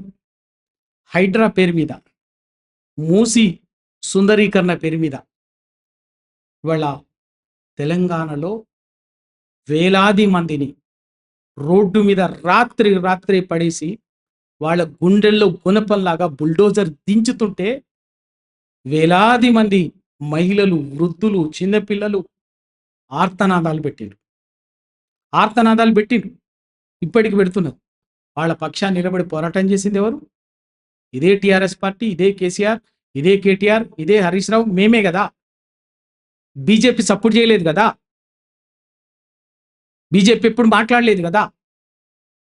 అంత అయిపోయి నిరుద్యోగం మొత్తం పోరాటం అంతా ఒక్కొక్క పీక్ స్టేజ్కి వచ్చిన తర్వాత దాని మీద ఆ వేడి మీద నీళ్లు చల్లటం కోసం వచ్చి మిత్రుని కాపాడాలి కదా, రేవంత్ రెడ్డిని మాకు కాపాడాలి కదా. బండి సంజయ్ గారు వస్తారు, మంచిగా నీళ్లు చల్లిపోతుంటారు. అయినా కూడా లగచర్ల భూసేకరణ పేరు మీద ముఖ్యమంత్రి రేవంత్ రెడ్డి గారు తన సొంత అల్లుడి ఫార్మాస్యూటికల్ సామ్రాజ్య నిర్మాణం కోసం లంబాడీల భూములు దౌర్జన్యంగా గుంజుకుంటే ఆ రోజు ఎదురిచ్చినటువంటి వాళ్ళని అక్రమంగా 42 రోజులు జైల్లో పెట్టింది నిజమే కదా. ఆ రోజు బాధితుల పక్షాన నిలబడి పోరాటం చేసింది బీజేపీ చేయలేదే, ఇదే బీఆర్ఎస్ కదా. ఒకవైపు ప్రత్యక్ష పోరాటం చేస్తూనే మరొక వైపు వాళ్ళని న్యాయ పోరాటం చేసి వాళ్ళకి బాసటగా నిలబడింది బీఆర్ఎస్ పార్టీనే కదా. మరి ఈడ రాష్ట్రంలో అధికారంలో ఉన్నటువంటి కాంగ్రెస్ పార్టీకి బీ టీమ్గా ఉన్నటువంటి వాళ్ళు ఎవరు? ఇదే బీజేపీ కదా. ఇదేనా బండి సంజయ్ గారు కరెక్ట్గా టైంకి వస్తాడు, మూమెంట్ పీక్ స్టేజ్కి రాగానే దాంట్లో జ్వరబడి తన ఒక విద్వేషపూరితమైనటువంటి మాటలతోటి దాన్ని విచ్ఛిన్నం చేసి కథం మళ్ళీ ఎక్కడికక్కడ ఆయన పోయి కుర్చీలో ప్రశాంతంగా కూర్చుంటాడు మిత్రుని కాపాడటానికి వస్తుంది. నిరుద్యోగులండి గ్రూప్ 1 అభ్యర్థులు కళ్ళ ముందు చూసినాం కదా, ఏం జరిగిందో చూసినాం కదా.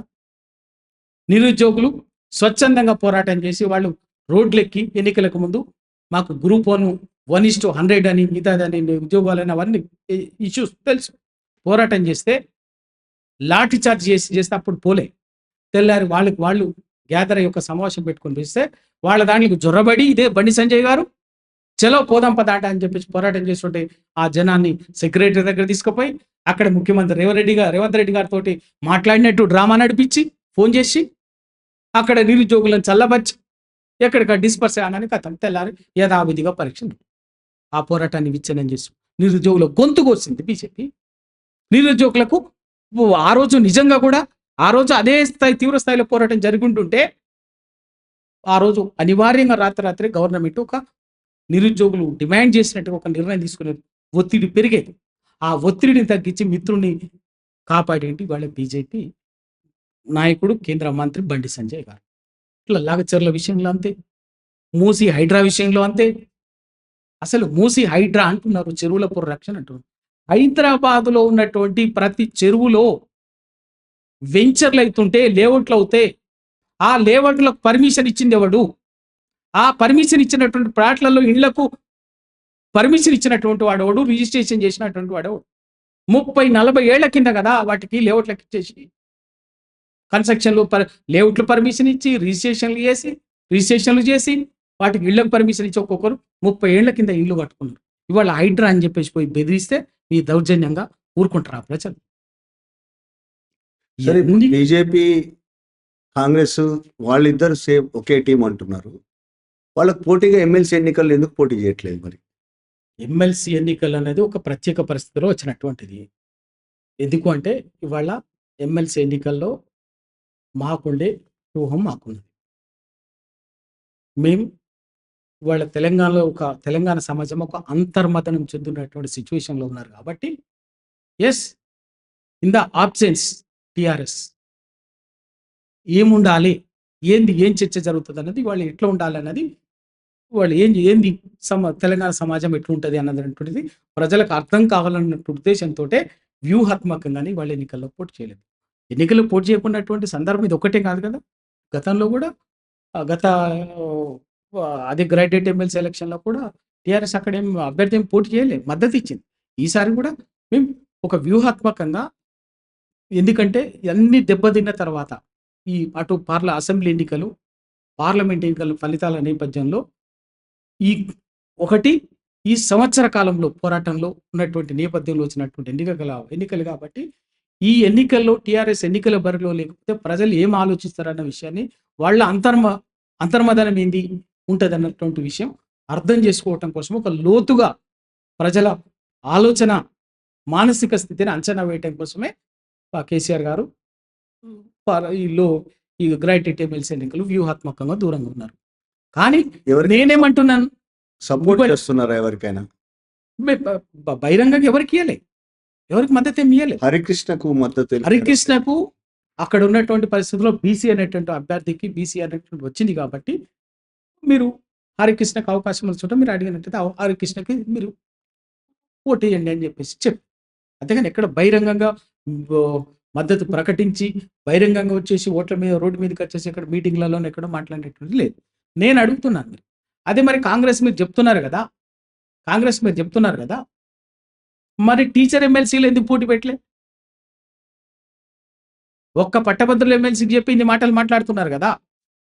మీరు నల్గొండ, వరంగల్, ఖమ్మం టీచర్ ఎమ్మెల్సీకి ఎన్నికలు జరిగినాయి. వరంగల్, ఆదిలాబాద్, మెదక్, నిజామాబాద్ టీచర్ ఎమ్మెల్సీ ఎన్నికలు జరిగినాయి.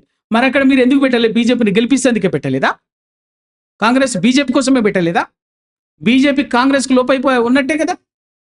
ఇక్కడ మాకు మొత్తం ఈ ఎన్నికల ప్రక్రియకు ప్రజలు ఒక టిఆర్ఎస్ లేనప్పుడు ప్రజల ఆలోచన శైలి, ప్రజలు ఏ విధంగా ఆలోచన చేస్తారు అన్నటువంటి వాళ్ళ అంతర్మదనాన్ని మేము చూడదలుచుకున్నాం. లోతుగా వాళ్ళు ఏం ఆలోచిస్తారు అనే విషయాన్ని అంచనా వేయాలన్నటువంటి ఉద్దేశంతో ఎన్నికలకు దూరంగా అంతే, వేరే ఇంకేం కాదు. ఇప్పుడు మీరు మాట్లాడుతున్న దాని ప్రకారం కాంగ్రెస్ ఈ 14 నెలలు చేసిన పరిపాలన వల్ల ప్రజల్లో బాగా వ్యతిరేకత వచ్చింది. ఇంకోవైపు మొన్న పార్లమెంట్ ఎన్నికల్లో చూస్తే బీజేపీ ఓట్ల శాతం చాలా పెరిగింది, మీది చాలా తగ్గింది. ఈ నేపథ్యంలో రేపు వచ్చే ఎన్నికల్లో, రాబోయే ఎన్నికల్లో మీకు ప్రధాన శత్రువు బీజేపీ అవుతుందా, కాంగ్రెస్ అవుతుందా? ఇక్కడ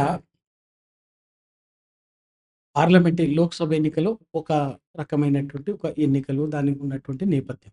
సరే, అక్కడ కొంత మా అంచనాలు లోపాలు ఏందన్నది దాన్ని సమీక్షించుకున్నాం. దానికి సంబంధించినటువంటి కొన్ని జాగ్రత్తలు తీసుకోలేకపోవటం వల్ల పార్లమెంట్ అసెంబ్లీ ఎన్నికల్లో లిటిల్ బిట్ డిఫరెన్స్ తోటి ఓడి.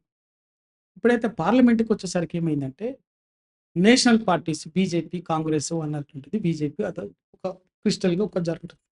కొంత మాకు ప్రతికూల ఫలితాలు వచ్చింది. కానీ గడిచిన సంవత్సరన్నర కాలంలో ప్రజా సమస్యల మీద అధికారంలోకి వచ్చి ఇచ్చినటువంటి హామీల మీద ప్రజల తరఫున ప్రజాక్షేత్రంలో నిలబడి పోరాటం చేస్తున్నటువంటిది, కొట్లాడుతున్నటువంటిది, బాధితుల పక్షాన అన్ని విధాలుగా బాసటగా నిలబడింది ఓన్లీ టీఆర్ఎస్ పార్టీ. రక్షణ కవచంలాగా తెలంగాణ సమాజానికి, తెలంగాణ సబ్బన్న వర్గాల ప్రజలకు నిలబడింది టీఆర్ఎస్ పార్టీ.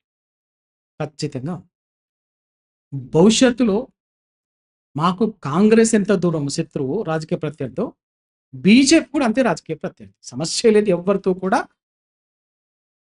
ఉండాల్సినటువంటి అవసరం లేదు. మాకు వచ్చే ఎన్నికల్లో మాకింకా చెప్తాను, మీరు అడిగింది కాబట్టి ఇంకా చెప్తాను, ప్రధాన ప్రత్యర్థి కాంగ్రెస్ కూడా కాదు, బీజేపీ ప్రధాన ప్రత్యర్థి. టీఆర్ఎస్కు వచ్చే అసెంబ్లీ ఎన్నికల్లో బీజేపీ ప్రధాన ప్రత్యర్థి.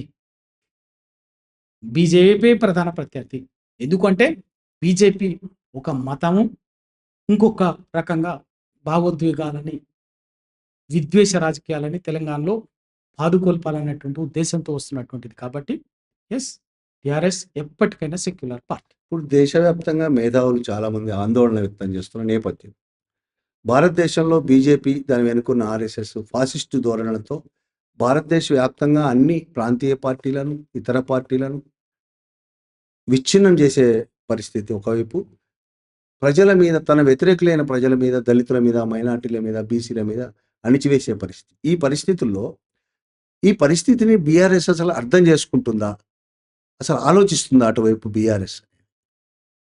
రమణ గారు, మీరు కరెక్ట్ ప్రశ్న అడిగారు.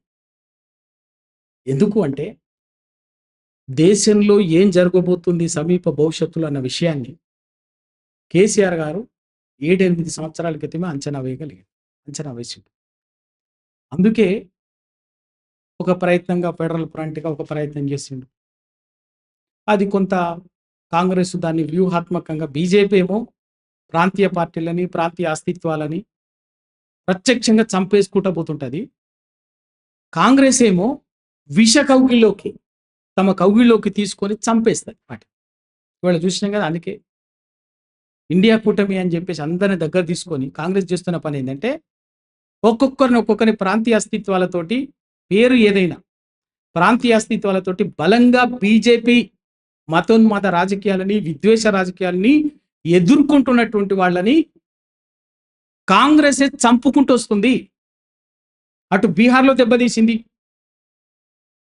ఇవాళ ఉత్తరప్రదేశ్లో పోయిన అసెంబ్లీ ఎన్నికల్లో అదే పనిచేసింది, కేరళలో కమ్యూనిస్టులను ఖతం చేసే పనిలో ఉంది, పశ్చిమ బెంగాల్లో మమతా బెనర్జీని అదే పని చేయకపోతే మమతా బెనర్జీ వెంటనే విషయాన్ని పసిగట్టి కాంగ్రెస్ విషగౌగులికి దూరంగా ఉండి తన అస్తిత్వం కొనసాగిస్తూనే తన పోరాటాన్ని తను చేస్తూ వచ్చింది.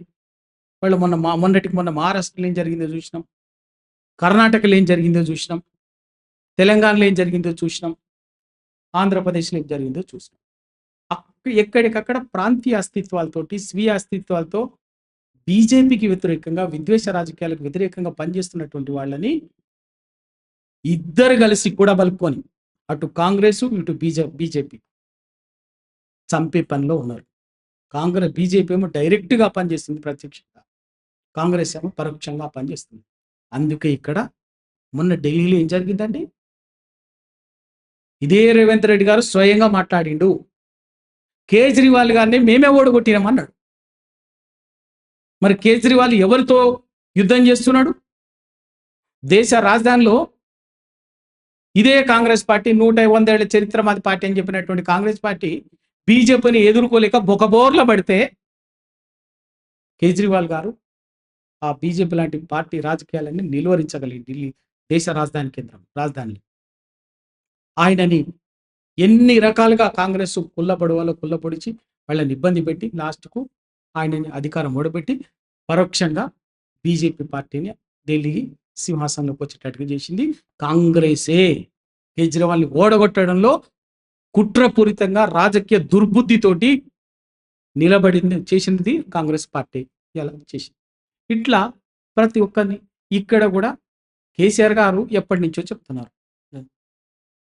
కానీ నిరంతరం ఇక్కడ నాయకులు కేసీఆర్ని రాజకీయంగా వాళ్ళ స్వార్థం కోసం టార్గెట్ చేసి ప్రతి విషయంలో బీజేపీ తోటేమో మిత్రుడుగా ఉంటారు. ఇక్కడ నాయకులు బీజేపీ మిత్రులు, ఇక్కడ కాంగ్రెస్ నాయకులకి కేసీఆర్ అవి శత్రువు అవుతారు. ఎందుకు? కేసీఆర్ గారు బీజేపీ ప్రాంతీయ అస్తిత్వాల్ని మింగేస్తుంది అని చెప్పేసి గడిచిన 9.5 ఏళ్లుగా దేశంలోనే మాట్లాడినటువంటి నాయకుడు. కేసీఆర్ ఒక బలమైన శక్తిగా ఎదుగుతున్నాడు అన్నటువంటి దాంతో కుట్రపూరితంగా బీజేపీ కాంగ్రెస్ లోపాయికారిగా చీకటి ఒప్పందం కుదుర్చుకొని తెలంగాణలో కేసీఆర్ లాంటి ఒక బలమైన స్వీయ అస్తిత్వం ఉన్నటువంటి ఒక ఫెడరల్ స్పిరిట్కు అనుగుణంగా పనిచేసేటువంటి రాజకీయ అస్తిత్వాన్ని, నాయకత్వాన్ని చంపాలని చూస్తే మాకు బరాబర్గా సమైక్య స్ఫూర్తికి ఈ 2 జాతీయ పార్టీలు వాళ్ళ స్వార్థం కోసం ఉంటే నేను ఉండాలి, మీరు ఉండాలి, మన రెండే ఉండాలి. తూ జీతనే వాలా హోనా, మై హార్నే వాలా హోనా, ఈ రెండే ఉండాలి తప్ప థర్డ్ వాళ్ళ తీసరా వాళ్ళ కుచ్ భీ నహీ అని చెప్పి వాళ్ళ లెక్క. అందుకే ఇవాళ ఆ 2 పార్టీలు ఉంటుంది. కాబట్టే ఇప్పటి మీకు తెలంగాణలో సందర్భం వచ్చినప్పుడల్లా, ఇష్యూ వచ్చినప్పుడల్లా తెలంగాణ బీజేపీ నాయకులు ఏం మాట్లాడుతుంటారండి? ఎవరి మీద మాట్లాడాలి? ఢిల్లీలో జాతీయ రాజకీయాల్లో ప్రధాన ప్రత్యర్థి మాకు కాంగ్రెస్, బీజేపీ అని చెప్పి కాంగ్రెస్ మాట్లాడుతుంటారు కదా. మరి ఇక్కడికి వచ్చేసరికి పొద్దున్న లేస్తే ఇక్కడ బీజేపీ నాయకులు ఎవరిని రాజకీయంగా టార్గెట్ చేసేది, మాట్లాడేది? కేసీఆర్ గారిని, టీఆర్ఎస్ పార్టీ రాజకీయాలు. అదే కాంగ్రెస్ నాయకులు అదే మాట్లాడతారు, బీజేపీ నాయకులు అదే మాట్లాడతారు. కాంగ్రెస్ నాయకులు ఏది రాసిస్తే బీజేపీ నాయకులు అదే మాట్లాడతారు. ఇక్కడ ఇద్దరికి, అటు కాంగ్రెస్కు ఇటు బీజేపీకి టార్గెట్ ఎవరు అంటే కేసీఆర్ గారు. ఎందుకు అంటే తెలంగాణ అస్తిత్వం పునాదులుగా నిర్మాణమైనటువంటి ఒక శక్తివంతమైనటువంటి ఒక పార్టీగా నిలబడినట్టు ఒక తెలంగాణ సమాజానికి ఒక రక్షణ కవచంలాగా ఉన్నటువంటిది టీఆర్ఎస్, కేసీఆర్ గారు. ఈ అస్తిత్వ రాజకీయాన్ని దెబ్బతీస్తే, ఈయనను ఖతం చేస్తే తెలంగాణ ఇవాళ హైదరాబాదు అన్నది దేశంలో ఒక పెద్ద వాణిజ్య వ్యాపార కేంద్రంగా, ఒక ఆర్థిక కేంద్రంగా మారింది ఇవాళ హైదరాబాద్లో పెత్తనాన్ని చేసుకోవచ్చు. రేపు జాతీయ పార్టీలు ఇక్కడ హైదరాబాద్ని వాళ్ళ అవసరాలకి వాడుకోవటానికి ఒక ఆర్థిక, ఒక ఫైనాన్షియల్ హబ్ వచ్చే 5-10 సంవత్సరాల్లో హైదరాబాద్ అనేది దేశానికి ఒక ఫైనాన్షియల్ హబ్గా మారబోతుంది.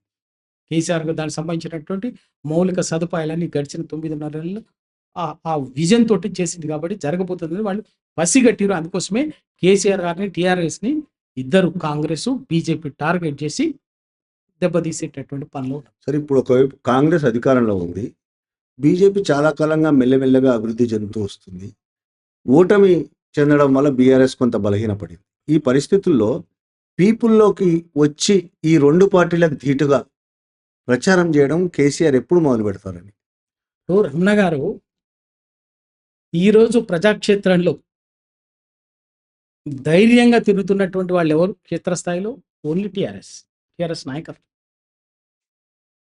ఇంకా వీళ్ళని ఢీకొనేదే, ఇక బీజేపీ కాంగ్రెస్ను ఢీకుంటారు అన్నది సబ్జెక్టే లేదు. వీళ్ళ మంత్రులు, ఎమ్మెల్యేలు ఎక్కడికి పోయినా కూడా ప్రజలు ప్రశ్నించడం మొదలైంది. ఇక నెక్స్ట్ స్టేజ్ ఏంటంటే వీళ్ళని తరమడం స్టార్ట్ అయింది. ఆ సంఘటనలు కూడా 1-2 సందర్భాల్లో ఆల్రెడీ జరిగినాయి. ఇంకా బీజేపీ అనేది స్పేస్ లేదు, అది పక్కకు పెట్టాడు. ఏదో మళ్ళీ దేవుడు, మతము, ఈ రకమైనటువంటి విద్వేషాలని రెచ్చగొట్టడం ద్వారా మళ్ళీ రావాలని యూత్ని ఇంత మైండ్ గేమ్ ఆడేదో ఆ పేరు మీద ఈ పేరు మీద, అందుకే వాళ్ళు రకరకాల వాటితో క్షేత్రస్థాయిలో ఎంటర్ కావాలని రాజకీయాలు చేయాలని తప్ప, కాంగ్రెస్ ఇప్పటికీ ధైర్యంగా ఎమ్మెల్యేలు కానీ మంత్రులు కానీ ప్రజాక్షేత్రంలో తిరిగే పరిస్థితి లేదు. ప్రజాక్షేత్రంలో ఇవాళ బరాబరుగా తిరుగుతున్నటువంటిది ఇవాళ ఓన్లీ బీఆర్ఎస్ పార్టీ, బీఆర్ఎస్ నాయకత్వం. ఎందుకు అంటే ఈ గడిచిన 14 ఏళ్లలో ప్రజలకు ఇచ్చినటువంటి హామీలు చేయటంలో అమలు చేయకపోగా ఆ పేరు మీద ఈ పేరు మీద ప్రజల్ని భయకంపితులు చేసి కాంగ్రెస్ పార్టీ పరిపాలన చేస్తుంది. అది ప్రజలు గ్రహించింది. అందుకే మనం చూసినాం, గతంలో ఎప్పుడు కూడా ఎవరు కూడా బాధితుడు ఎంత పెద్ద కష్టం వచ్చినా కూడా ప్రభుత్వ పాలసీలను ఇది మాకు అన్యాయం జరిగిందని తన బాధను ఆవేదన విలగక్కున్నట్టులే కానీ ఈ సంవత్సర కాలంలో చూస్తున్నాం. సందర్భం వచ్చినప్పుడల్లా బాధితులు ఏకంగా ముఖ్యమంత్రి గారు పేరు తీసుకొని అసలు ఎంత ధర్మాగ్రహాన్ని ప్రదర్శిస్తున్నారంటే, మనం మాట్లాడుకోవటానికి కూడా మాట్లాడలేని భాషలో మాట్లాడుతున్నారు. అక్కడికి వచ్చింది ఇంకా వాళ్ళు క్షేత్రంలో బీజేపీ కాంగ్రెస్ని మేము వాళ్ళని ఢీకొని మేము తిరగడం అనే సబ్జెక్టే కాదు. వాళ్ళు మేమే కదా ఒక రైతుల పక్షాన, ఇప్పటికే అన్ని ఉమ్మడి జిల్లాల్లో రైతుల పక్షాన వేలాది మందితోటి ధర్నాలు, దీక్షలు జరుగుతున్నాయి. ప్రజలకు ఒకటి అర్థమైంది, ఎక్కడో పొరపాటు జరిగింది. ఒక మంచికో చెడుకో మనకు రక్షణ కవచం లాంటిది టీఆర్ఎస్ పార్టీ, కేసీఆర్ గారి. మనం ఈ పార్టీని దీన్ని కాపాడుకోవాల్సిందే. అట్లయితేనే వీళ్ళు ఉంటుందని చెప్పేసి ప్రజలకు వచ్చింది. ఎందుకంటే సింపుల్ ఎగ్జాంపుల్, ఇవాళ ఇంత జరుగుతుంటే కృష్ణా జలాలకు సంబంధించినటువంటిది ఈ వారం 10 రోజుల్లోనే మనం చూస్తున్నాం. ఏం జరుగుతుంది? మనకు రావాల్సినటువంటి వాటాగా రావాల్సినటువంటి నీటి కేటాయింపు రావాల్సింది తీసుకోకపోగా ఇవాళ చంద్రబాబు నాయుడు అక్కడ ఆంధ్రాకు బాజాప్తా అటు నాగార్జున సాగర్ నుంచి ఇటు శ్రీశైలం ప్రాజెక్టు నుంచి వాళ్లకు రావాల్సిన దానికంటే ఇప్పటికీ అదనంగా తరలించుకుపోతున్నా కూడా చోద్యం చూస్తున్నారు. దానికి కేంద్ర ప్రభుత్వం, బీజేపీ సహకరిస్తుంది. కృష్ణా రివర్ మేనేజ్మెంట్ బోర్డు దానికి ఏదో మేము లెటర్ ఇచ్చినాం, అది సమావేశం. చంద్రబాబు నాయుడు వీళ్ళు ఇచ్చిన తెల్లారపోయి చంద్రబాబు నాయుడు పోయి అక్కడ పోయి ఢిల్లీలో పోయి ఇన్ఫ్లుయెన్స్ చేసి జల శక్తి మంత్రిని కలిసి ఆ సమావేశాన్ని కూడా వాయిదా ఇప్పించింది. నీళ్లు మాత్రం అక్కడికి తరలించకపోవటం, బాజాప్తా తీసుకపోవడం, రోజుకు 10,000 క్యూసిక్లకు పైగా పోవటం ఆగలేదు. ఆ కారణంగానే ఇవాళ ఈ క్షణానికి తెలంగాణలో ఇప్పుడే మిత్రుడు చూపించినట్టుగా అటు ఉమ్మడి మహబూబ్నగర్, ఉమ్మడి నల్గొండలో కృష్ణా పరివాహక ప్రాంతంలో వాళ్ళ పొలాలు ఎండిపోయే పరిస్థితి వచ్చింది. రైతులు రోడ్ల మీదకి వస్తారు, ధర్నాలు చేస్తాం. మరోవైపున కాళేశ్వరం ప్రాజెక్టు చిన్న టెక్నికల్ సమస్య, దాంట్లో సమస్య లేదండి. ఇవాళ ఎందుకు వచ్చింది మరి? ఇవాళ మీ నిర్వాహకం వల్ల 8 మంది చనిపోయారు కదా. అట్లనే కాళేశ్వరంలో కూడా ఒక టెక్నికల్గా నదీ గర్భంలో కట్టినటువంటి ప్రాజెక్టు కాబట్టి ఒక పిల్లర్ కుంగిపోయింది, భూగర్భంలో రకరకాల సమస్యలు వస్తాయి. అది సరిదిద్దగల సమస్యనే, సాంకేతికపరమైన సమస్యనే. దాన్ని అట్లా ఉండగా కూడా రోజుకు ఒక టీఎంసీని నీటిని ఎత్తిపోసుకోవచ్చు అని చెప్పేసే ఇంజనీర్లు చెప్తున్నారు. ఆ ఇంజనీర్లు కానీ అది పక్కకు పెట్టి రాజకీయ స్వార్థం కోసం దాన్ని ఇవాళ కేసీఆర్ గారిని అప్రతిష్ట పాలు చేయాలనేటువంటి ఉద్దేశంతో ఒక్క పిల్లలు కుంగిపోతే కాళేశ్వరం ప్రాజెక్టే మొత్తం పోయిందన్నట్టుగా ఒక దుష్ప్రచారం చేసి ప్రజల్లో విష ప్రచారం నింపే కుట్రతోటి చేసినటువంటి దానివల్ల ఇవాళ లక్షల ఎకరాల పొలాలు ఎండిపోయే దుస్థితి, పంట ఎండిపోయే దుస్థితి తీసుకొచ్చారు. ఇట్లా చెప్పుకుంటూ పోతే వీళ్ళు చేసిన నిర్వాహకం 1, 2 కాదు. గడిచిన 14 నెలల్లో సవ్యంగా చేయాల్సినటువంటి పరిపాలనని అపసవ్యంగా తీసుకుపోయి అన్ని వర్గాల ప్రజల ఉసురు పోసుకుంటున్నారు. దానివల్ల ఇప్పటికి 500 మంది దాకా రైతులు ఆత్మహత్యలు చేసుకున్నారు. 50 మంది 60 మంది చేనేత కార్మికులు ఆత్మహత్యలు చేసుకున్నారు. 60 మంది గురుకుల విద్యార్థులు చచ్చిపోయినారు. ఆదివాసులు ఇట్లవన్నీ కూడా అన్ని రకరకాల కారణాలతోటి వాళ్ళ సమాజం అనేది ఒక అతలాకుతలమయ్యేటటువంటి ఒక స్థితిలోకి తీసుకొచ్చిండు తెలంగాణ సమాజాన్ని. ఇవన్నీ తెలంగాణ సమాజం గ్రహించింది. గ్రహించే మాకు మంచి వచ్చాడో టిఆర్ఎస్ పార్టీ అనేది మా మంచిని కోరుకున్నది. కేసీఆర్ గారు ఉద్యమం నుంచి వచ్చినటువంటి నాయకుడు కాబట్టి మాకు ఇన్ని సంక్షేమ అభివృద్ధి కార్యక్రమాలు చేయగలిగిండు. ఇంకా రేపు ఈ పూర్తి చేయాలన్నా కూడా మళ్ళీ టిఆర్ఎస్ ఉంటేనే మాకు మంచిది అనేటువంటిది సాధారణ ప్రజల్లోకి వచ్చినటువంటి అభిప్రాయం. ఇవాళ రేపు భవిష్యత్తులో రేపు ఏ ఎన్నికలు జరిగినా ఏమొచ్చినా కూడా దాని ఫలితాలు చూస్తాం. ఏ టీం ఎవరు ఈ కాంగ్రెస్ ఏ టీము బి టీం అన్నది ప్రజలకు అర్థమైపోయింది. ఇవన్నిటిని అర్థం చేసుకుంటారు. ఇవాళ తెలంగాణ సమాజం విద్వేష రాజకీయాలని, మత రాజకీయాల్ని, కుట్రపూరిత రాజకీయాల్ని, స్వార్థ రాజకీయాల్ని స్వీకరించే స్థితిలో లేదు, ఆమోదించే స్థితిలో లేదు. బరాబర్గా వాటన్నిటికీ సమాధానం సందర్భం వచ్చినప్పుడు సమాధానం చెప్తారు. అందుకే మాకు రక్షణ కోసం కేసీఆర్, టిఆర్ఎస్ అని ఇవాళ తెలంగాణ సమాజం సంపూర్ణంగా విశ్వసిస్తుంది. థ్యాంక్ యూ అండి రవి గారు.